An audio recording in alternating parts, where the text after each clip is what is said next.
for riding with me this entire last year. It's been phenomenal, like being in this space, being able to create, being able to express myself and make, meaningful connections with other like-minded people who are spiritually conscious. It's really meant the world to me. So for those of you who are new here, this is our yearly giveaway, and I'm going to be giving away this year a painting, handmade. So you guys know I'm an Aquarius rising, so I'm a bit quirky and artistic. My daughter is a Gemini rising. She's also very creative. So when she gets home from school, after we're done with homework, we paint. We make art together, okay? So we've been making some art for quite some time, and this has really like helped me deal with a lot of shitty things that happen during the day.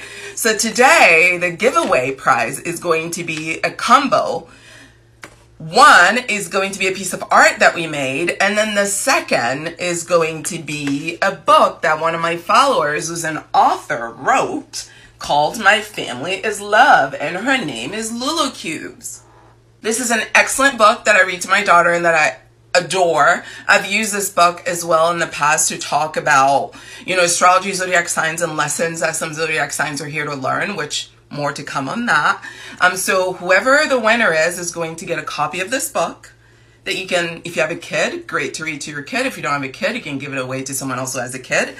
And a painting, okay? So this is a way for me to express my love for you and my love for your support and my love for, the authenticity of this space and how you guys have allowed me to be my weird, queer, astrology obsessed self in this platform, and how every day somebody new comes in wanting to be a part of this community. So intuitive healers, I'm very grateful. So this is from my heart, my daughter and I's hearts to you.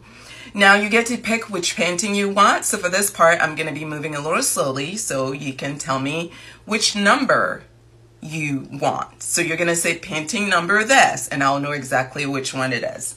So this is number 1.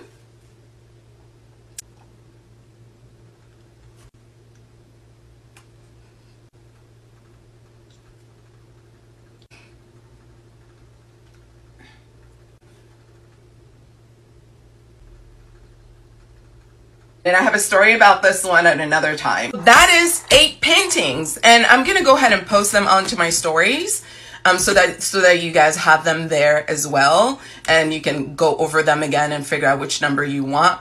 The way to participate is this. It's very simple. All you have to do is donate $1 or whatever you feel is appropriate to the Trevor Project, and this is really in support of every queer LGBT youth that did not get a chance to live the life of their dream, that didn't get a chance to have the support and the encouragement and the resources that they needed to be able to thrive.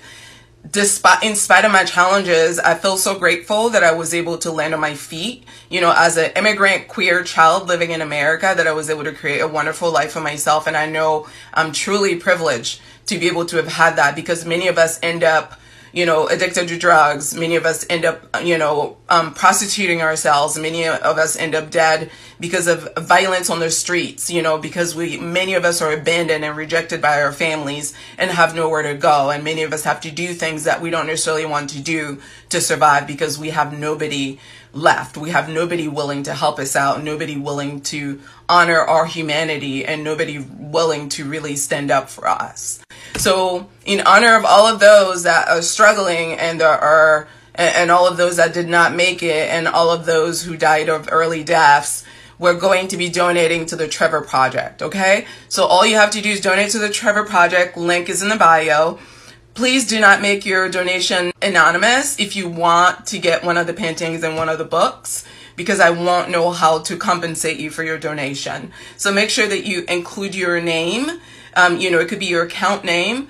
And what I'm going to do is go through that list, pick a number, right? And then I'm going to put it in, random.org, and whichever number comes up is who the winner is going to be. And I'll be reaching out to you personally to get your address so I can ship it to you. I'm going to be having this open all month long, and at the end of the month, I will announce the winner, and then I'll be communicating with you. So that's all that we're doing. So every year it's the same setup. We donate to the Trevor Project at the end of the year, and we win something. Last year I did a free reading, and this year I'm doing gifts. So I hope that you appreciate the gifts. Thank you for participating. And every other Sagittarius out there, I love you, and I love all of you, and thank you for your support. And of course, happy birthday to every other Centaur out there. Or happy belated birthday if it already came and went. All right, bye guys. Stop over-explaining yourself to people. In fact, stop explaining yourself to people altogether. Unless those people are people that you actually have to explain yourself to, like if you're in front of a judge, or if you got stopped by the police, and they ask you the standard, do you know why I stopped you question. So there are some situations where we're required by law to comply with a request. But outside of that, and outside of the people who love us and generally care for us, you don't have to explain anything about your life to anyone. You see, sometimes when people are unhappy with their own lives, they can be so deluded about how truly unhappy that they are that they kind of like stick their head in the sand about it. So it's a way for them to kind of lie to themselves about how bad things really are here. And a good way to do that is to ignore what's happening here and instead put all of their energy into what's happening out there. Because here's the truth. If I'm focused on what's happening out there, I have no time to focus on what's happening in here, because what's in here is making me sad, it's making me miserable, it's making me unhappy, and I don't want to get overwhelmed with how sad and miserable and unhappy I feel. Or even if I'm already feeling overwhelmed with it, I feel like there's nothing I can do to fix it. So it's only going to make me more sad and more depressed, and I don't want to deal with those feelings. So you know what I would much rather do? Is be all up in your business. Because when I'm in your business, then I don't have to worry about my business, because my business is depressing us.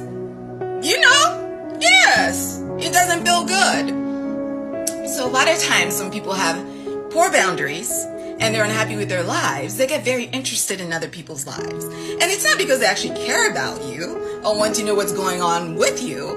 It's really because they need some place to put that energy, because they can't put it in their own lives. Because remember, it doesn't feel good over here. Don't give people an opportunity to use you and your real life challenges as an opportunity to avoid the sadness in their lives. You're not responsible for their emotional well-being. Therapy is available to most of us, Most of us who live in the Western world have access to machines. If you're watching me right now, you have a computer in your hand, or you know where to get one. If you need therapy, you know what to do to go get it. But some people don't want to do the work. They would rather carry all of their drama and their baggage and their toxicity with them and just project it on the world as opposed to healing it. So if you don't want to be their garbage disposal can, then you don't have to put yourself in that position.